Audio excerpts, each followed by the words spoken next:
Okay? So yun yung question mark. Why are we getting fat and sick? Bakit tayo pataba ng pataba? And bakit hirap na hirap tayong mag-lose ng weight? Ang alam kasi natin, number one, kapag mataba ka, ibig sabihin, matakaw ka. Di ba? Yan yung alam natin. We are eating way too much. Number two, tamad ka kasi hindi ka masyadong nag-exercise or wala kang masyadong physical activity, kaya ka tumataba. Totoo kaya to? Pwedeng totoo, di ba? Partly true, but this is not the whole story. Parang it doesn't show the entire picture kasi there are people na normal lang yung kain nila pero tumataba pa rin sila. Meron namang iba na active naman sila, hindi naman sila tamad, pero tumataba pa rin. Okay, so mamaya explain natin na baka itong mga bagay na to, hindi pala sila cause. Kasi ang alam natin, cause ang mga to. Ito yung nagko-cause, bakit ka tumataba. Pero mamaya explain natin, makikita nyo kung bakit nangyayari ito. So pag-usapan natin yung mga weight loss myths. So pag sinabing myth, parang hindi totoo. Diba?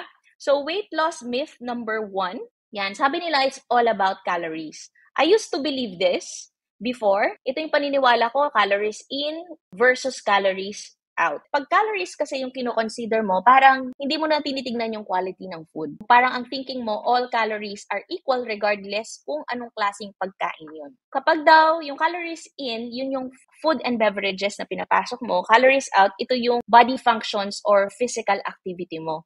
So, kapag daw mas marami yung kinakain mo, tapos mas konti yung nababurn, ibig sabihin daw, mag-gain ka ng weight. So, in order for us to lose weight, kailangan mas konti yung calories na ipapasok mo, tapos mas marami dapat yung physical activity mo para mag-lose ka ng weight. Tama ba? Ito din ba yung alam nyo? You should eat less and exercise more. Is that the formula that we know to lose weight? Pero kahit alam na natin to, we're eating less, and then kahit na mag-try ka mag-exercise, marami pa rin akong nakikita na hindi sila pumapayat.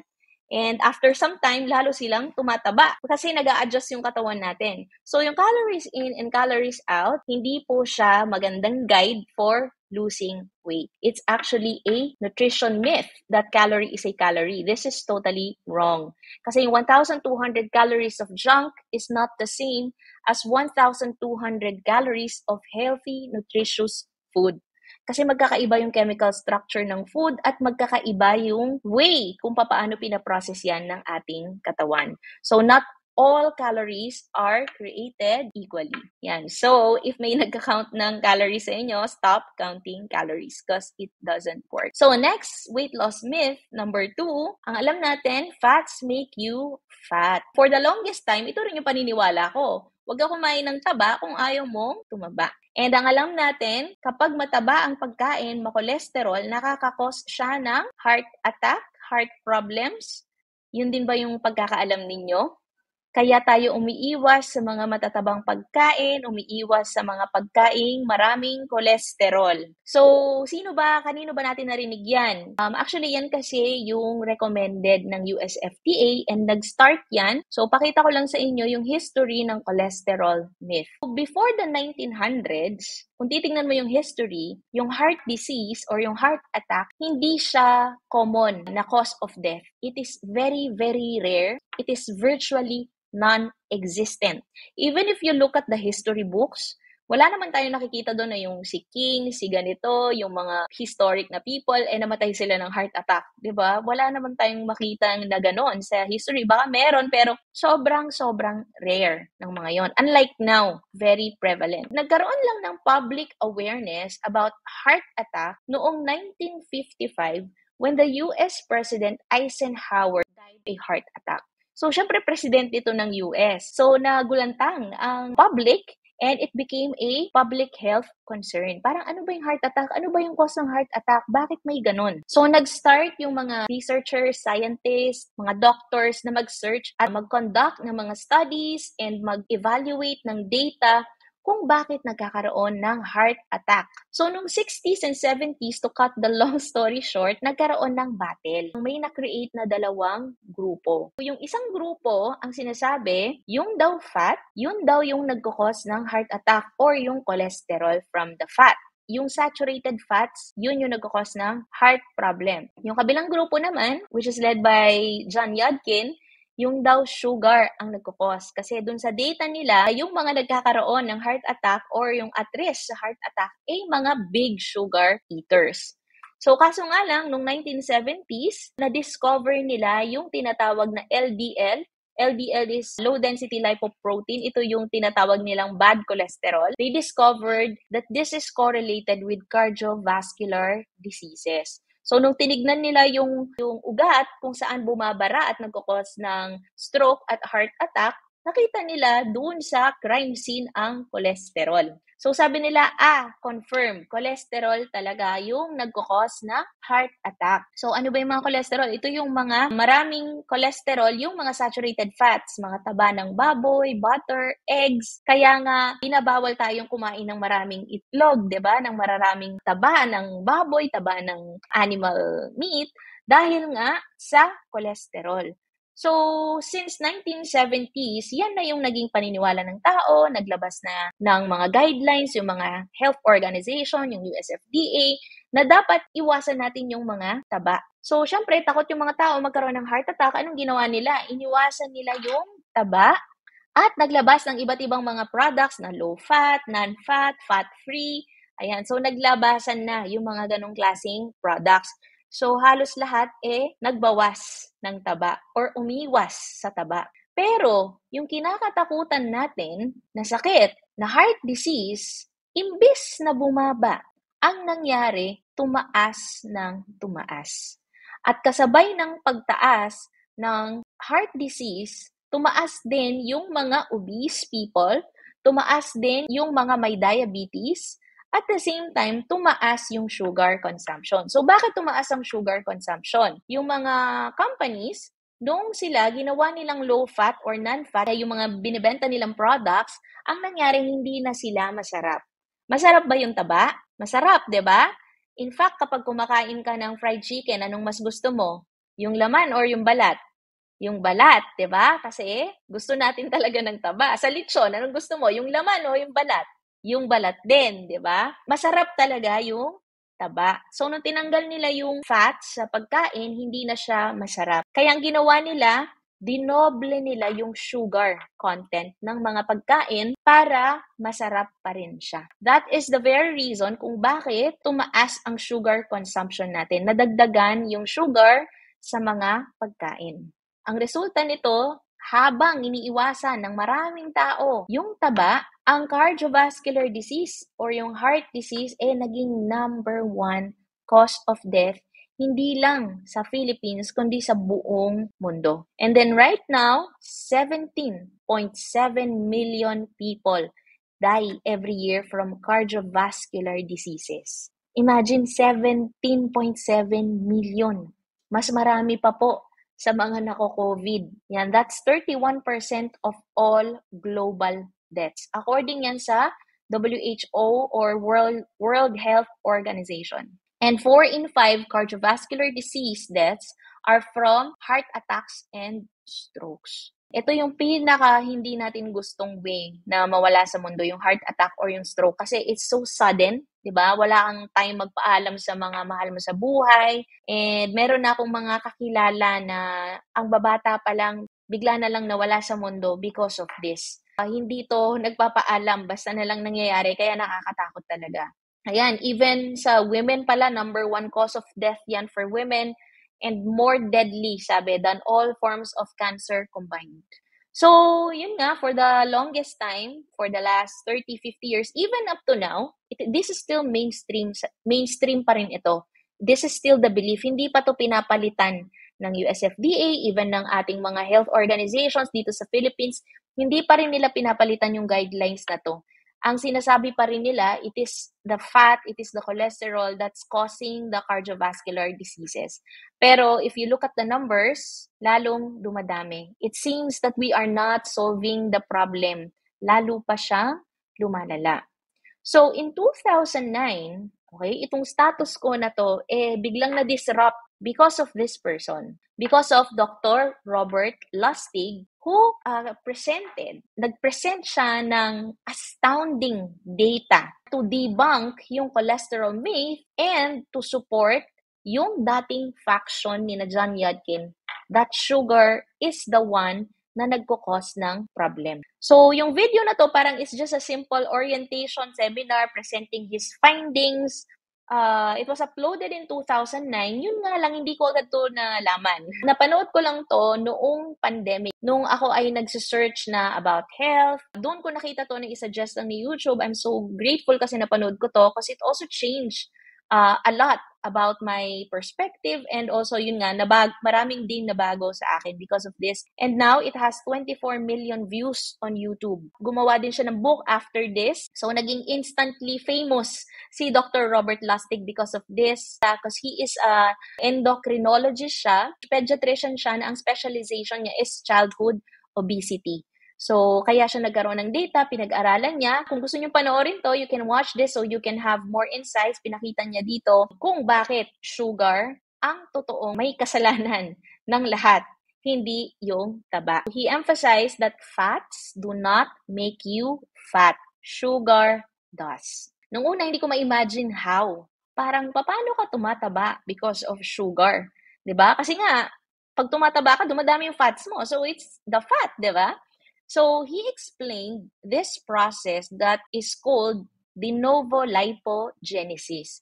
This is the process na ginagawa ng ating katawan pag kino-convert niya yung sugar into fat. So, meron palang ganung proseso sa loob ng ating katawan kung saan yung sugar kino-convert into fat for storage. Kasi pag masyado nang marami daw tayo na nako-consume na sugar, na hindi na nababurn ng ating katawan, hindi pala natin yan nababurn lahat, hindi pala natin yan nilalabas. Ang nangyayari pala dyan, kino-convert ng ating katawan at ini-store niya as fat. Nire-reserve niya in case of emergency. Okay, ganun kasi yung katawan natin, di ba? May survival mode ang ating katawan. So, nire-reserve niya in case na mawala ng pagkain, at least magsusurvive ka kasi meron kang fat storage. And he also explained yan, hindi naman masama ang cholesterol because there are two types of cholesterol. So, meron tayong, I think most of you know already na dalawa yung klase ng cholesterol. There is the good cholesterol, which is the HDL, and the LDL, which is the bad cholesterol.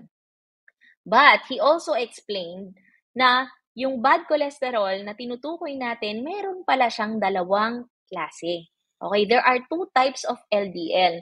The small LDL and the large LDL. So, yung isa maliit, yung isa malaki. Yung mga maliliit, mabigat sila. Sila daw yung nagfo-form ng plaque. Sila yung bumabara sa ugat. Yung large LDL, sabi niya, buoyant. They float. Neutral daw sila. Nagfo-float lang daw yan sa ating blood vessel. He explained that what is blocking the artery, yung nagfo-form ng pagbara, ay yung daw mga small LDL. At yung small LDL na to, saan sila galing? Okay? Yung small LDL, galing siya sa sugar na na-convert into fat at galing sa mga oxidized or damaged na large LDL. Yung large LDL, ito yung galing from dietary fat, yung kinakain nating taba, which is neutral daw, and they don't form plaques. So, in short, nakapagpakita siya ng evidence that sugar is really what's causing the blockage. Kaya tayo nagkakaroon ng cardiovascular diseases and other diseases because of sugar. So, sugar, not fat, is the main cause of heart disease epidemic. And the numbers will prove it, di ba? Nung tumaas yung consumption natin ng sugar, tumaas yung cases ng diabetes, heart diseases, and obesity rates. Tumaas din kasabay ng pagtaas ng consumption natin ng sugar. So, even in the Philippines, ayan, ito yung latest data. Makikita ninyo, the number 1 cause of death pa rin is heart disease, cerebrovascular disease, yan ang stroke, neoplasms, cancer, diabetes number 4. Kung titignan mo, nasa number 6 pa lang yung COVID. Pero mas nakafocus ang Department of Health sa COVID kesa dun sa mga first 5 na problema natin kung bakit namamatay yung mga tao. And according to Dr. Robert Lustig, bukod sa sugar is poison, ito pa yung worse. Sugar is highly addictive. Yun pa yung problema. Yung sugar, kapag kinumpare mo sa cocaine, it is 8 times as addictive as cocaine. And ang sabi, what's interesting is while cocaine and heroin activate only one spot for pleasure in the brain, sugar lights up the brain like a pinball machine. So, ibig sabihin, pag kumakain tayo ng sugar, grabe yung pleasure, yung happiness na nafe-feel natin pag kumakain tayo ng sugar. So, tapos 8 times more addictive. Imagine nyo yan. So, kaya pala tayo, pag once na kumain tayo ng mga sugary na pagkain, nagkakaroon tayo ng sugar addiction. So, isa ito sa mga na-experience ko, kaya ako tumaba kasi naging sugar addict ako. So, kailangan nating aminin sa ating mga sarili kung kayo ay mahilig sa mga matatamis, mga cakes, cookies, chocolates, Starbucks, milk tea, lahat ng mga matatamis. Ayan. So, isa po ako sa mga yon before. So, paano kasi yung sugar addiction? Perpetual cycle, ibig sabihin hindi natatapos, perpetual. So, nagkikrave ka ng sugar ngayon, then magkakaroon ka ng sugar high. Yun, parang na-high ka din kasi masaya ka. Pero sandali lang yun, maya-maya, yung blood sugar level mo bababa na, magiging low energy ka na, magugutom ka na, magkikrave ka na naman.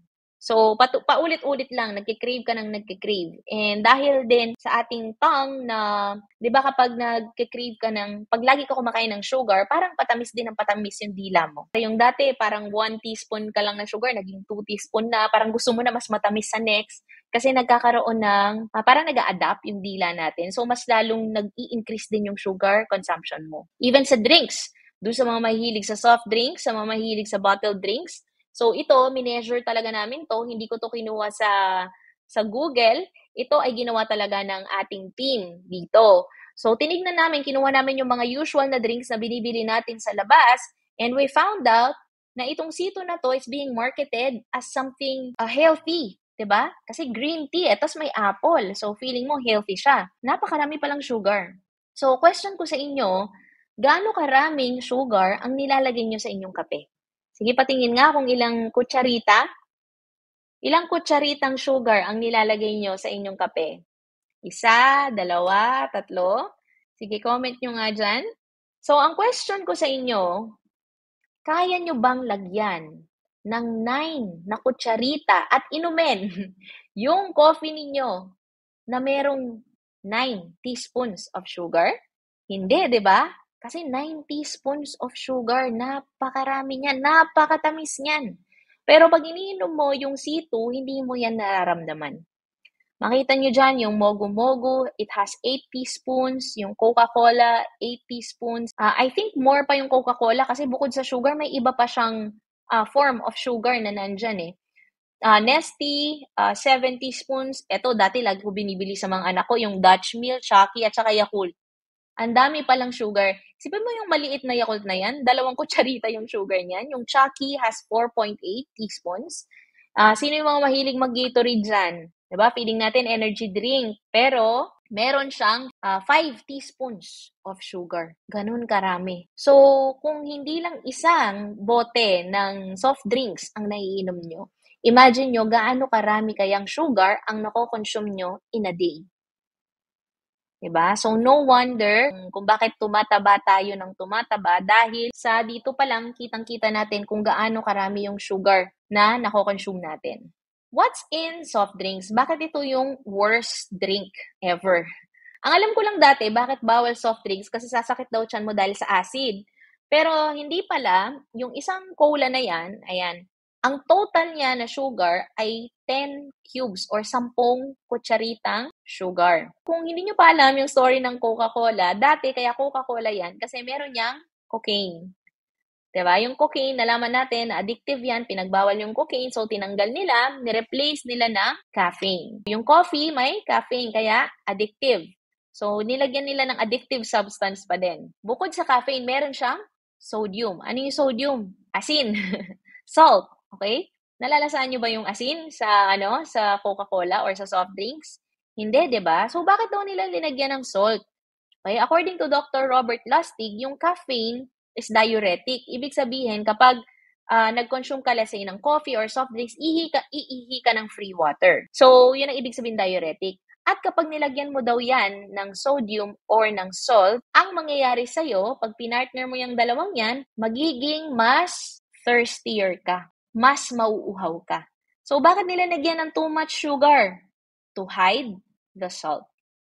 Because sugar plays a trick in our tongue. Mas malakas kasi, mas stronger yung lasa ng sugar, so na tatakpan yung lasa ng salt. Kung papansin nyo, even sa mga medicines ng mga babies, 'di ba? Ang ginagawa is nilalagyan din ng flavor 'yan ng sugar para mainom pa rin ng baby. So, yun yung ginagawa ng sugar. So, bakit nila ginawa yun? Tapos, sugar addictive din. Pag lalo ka nauuhaw, tapos addictive yung product mo, mas marami yung i-consume mo. Mas marami yung kino-consume mo, mas marami yung kanilang sales, mas marami yung kanilang profit. I think this is the worst drink na nagkakos ng health problem sa atin. So, dun sa mga mahilig sa soft drinks dyan, let go nyo na. Let go nyo na yung soft drinks. Ako matagal ko nang nilet go yan. Dati, addict din ako sa soft drinks. Pero matagal ng panahon na nung nalaman ko na masama yan, hindi na po talaga ako nag-soft drinks. So, next naman, eto, dati addict ako dito. Before pandemic, Starbucks. Grabe. Yung venti na frap, meron pala siyang, ilan yan? Meron pala siyang 25.5 teaspoons of sugar. Di ba kanina yung C2, 9 teaspoons? Ito 25. Anong mangyayari sa'yo? Yung kape mo, nilagyan mo ng 25 teaspoons. Grabe. Grabe, no? Sobrang hindi mo na siya maiinom talaga. Pero, ito ang kinoconsume natin every time we're buying Starbucks. Even yung mga milk tea, napakataas niyan sa sugar. Too much sugar affects the sensitivity of our tongue to foods that are bad for us. Hindi na natin napapansin yung mga chemicals and yung mga harmful substances sa mga pagkain kasi na aapektuhan yung ating dila dahil nga sa sobrang consumption natin ng sugar. Then, pwede mo sabihin sa akin na hindi ka mahilig sa Starbucks, hindi ka mahilig sa soft drinks or sa mga drinks, hindi ka mahilig sa matatamis, but sugar is everywhere. It is hidden in almost everything na mabibili mo sa grocery store. Meron sa ketchup, meron sa mga tomato sauce, tomato paste, even toyo, mga delata, even sa mga junk foods, chips, yung mga potato chips, parang maalat naman. Kaya nung pagkita ko sa label, sabi ko, may sugar din pala to. Parang lahat na lang may sugar. Even yung creamer, may sugar. So, yung mga bagay na hindi mo ina-expect na may sugar, na dahil hindi naman sila matamis, may sugar pala sila. Halos lahat meron. So, ano kailangan natin gawin? We have to read food labels and you will see how much added sugars yung meron. Nakalagay naman yan, kaya nga namin na-measure din yung mga drinks kasi naka-declare yung sugar nila. Yan, ketchup lang 1/3 ang sugar. Even yung mga infant formula, yung mga milk form, mga nabibili natin sa labas, napakarami ding sugar niyan.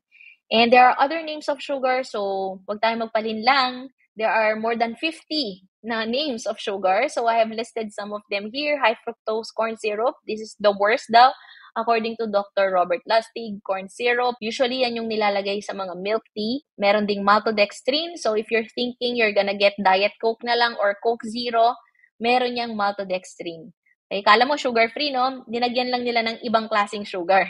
Yan, fructose, sucrose, lactose, fruit juice concentrate. So, yung mga fruit juice na tinanggalan ng fiber, ayan, pure sugar din yan. Hindi rin sila maganda. Galactose, ayan. So, sobrang dami. Dehydrated cane juice, barley malt syrup. So, hindi yan yung barley grass, okay? Yan yung bunga kapag tumanda na yung barley. May na-extract silang sweetness dyan, kaya nakakagawa sila ng syrup. Pero hindi yan yung young barley grass na damo. Okay, iba yon. And then, too much sugar causes insulin resistance na tinatawag. So, yung insulin kasi, yan yung carrier ng energy, ng glucose papunta sa ating mga cells. So, pag normal yung function mo sa katawan, ang nangyari, pagkatapos mong kumain, syempre, pag kumain ka, kailangan mapunta sa cells yung energy na yon, yung glucose. Ang gagawin ng katawan mo, si pancreas, maglalabas siya ng insulin.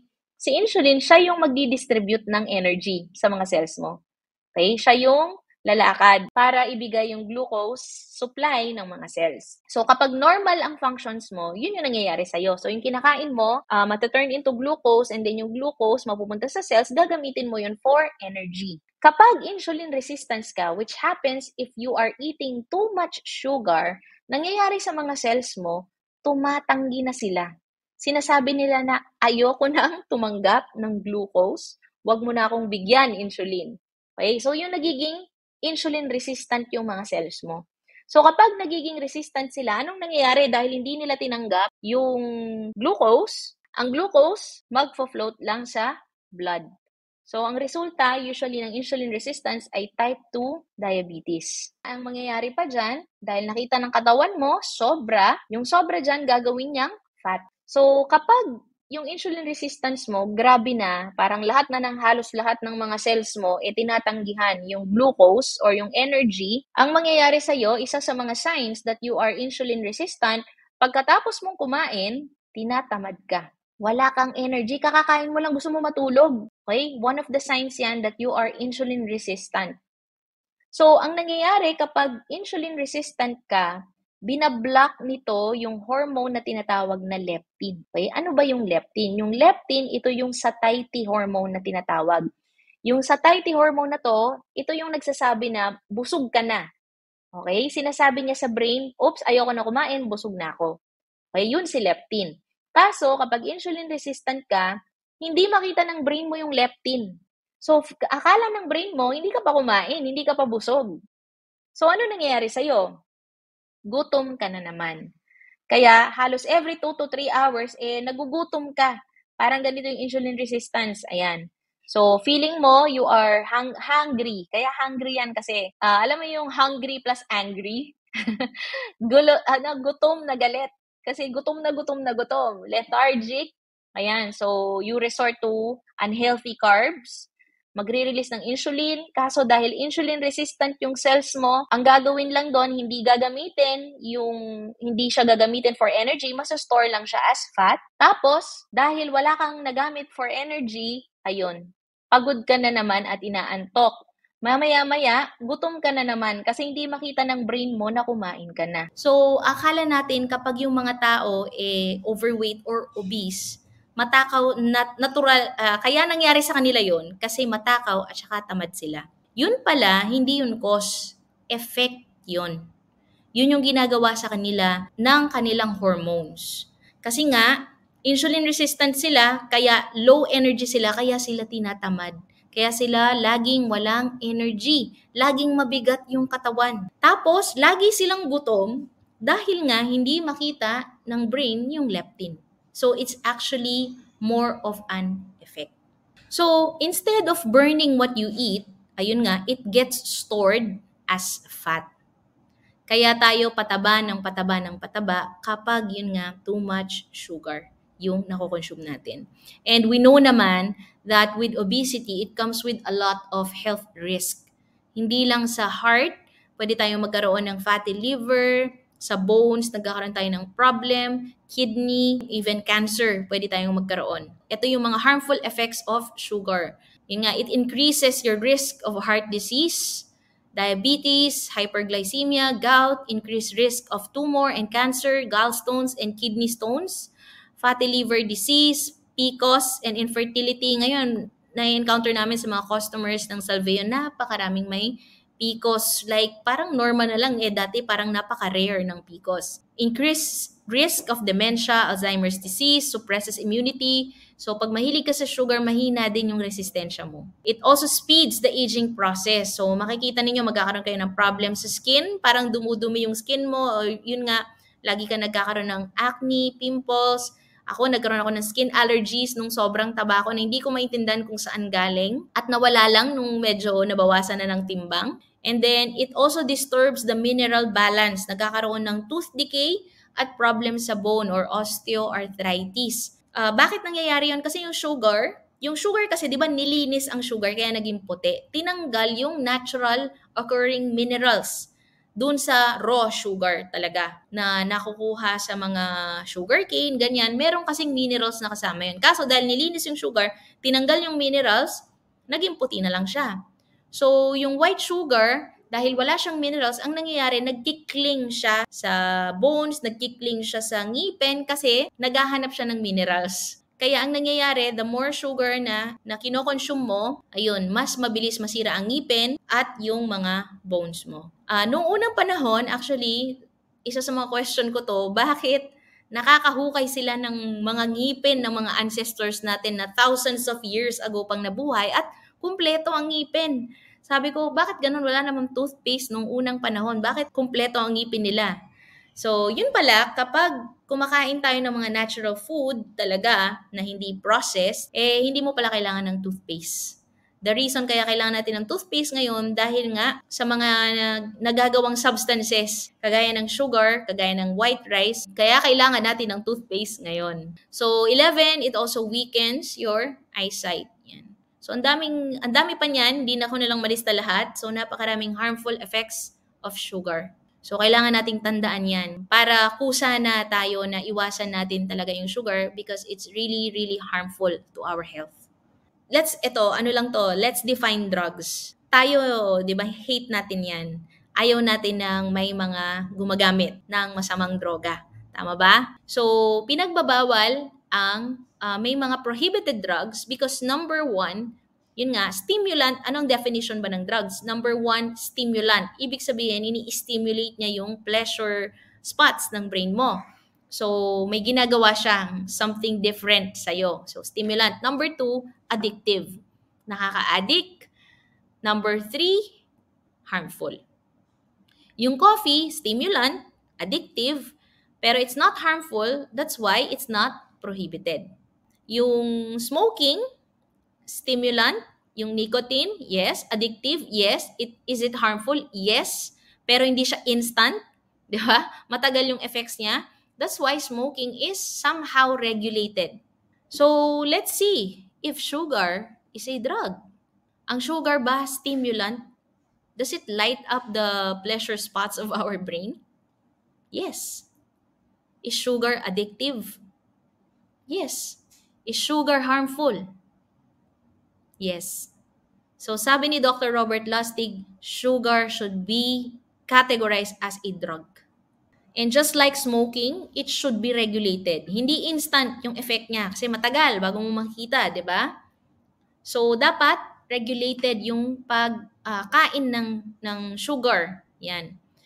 Although, the good thing, siguro dahil mas nagiging aware na yung mga tao, dito sa Philippines, kudos sa gumawa ng sin tax bill. Ang alam ko lang dati sa sin tax bill, tataas yung presyo ng mga yosi. Di ba? Kasi yun yung pinagbabawal at alam nating bawal or hindi maganda talaga sa health. Lately ko lang nalaman na part of the sin tax bill ay tatax din yung mga sugary food, yung mga matatamis na drinks. So, kung papansin niyo dito, drinks using sugar and artificial sweeteners, 6 pesos per liter. Yung gumagamit ng high fructose corn syrup kagaya ng mga soft drinks or yung mga drinks in can, ang tax nila ay 12 pesos per liter. Doble. Bakit kaya? Dahil nga, yung high fructose corn syrup, yan yung worst na form of sugar because it is pure fructose. Meron na pala tayo niyan. Actually, na-commend pa ang Philippines for doing this. So, somehow, may regulation na. Kaya kung mapapansin ninyo yung presyo ng asukal, tumaas ba? Tumaas ba yung mga ganitong drinks? Tumaas sila, di ba? So, dahil yan sa sin tax bill. Pero yun nga, kulang sa education, kulang sa mga campaigns, information, dissemination. Kasi kala natin sugar, diabetes, ganyan. Yung parang hindi sobrang seryoso. Pero if it's causing heart disease, heart attack, heart problems, dapat talaga mas ma-educate pa yung maraming tao about this. So that's the first part of the Salvia fast, knowing what to eat. The next part naman is the fasting.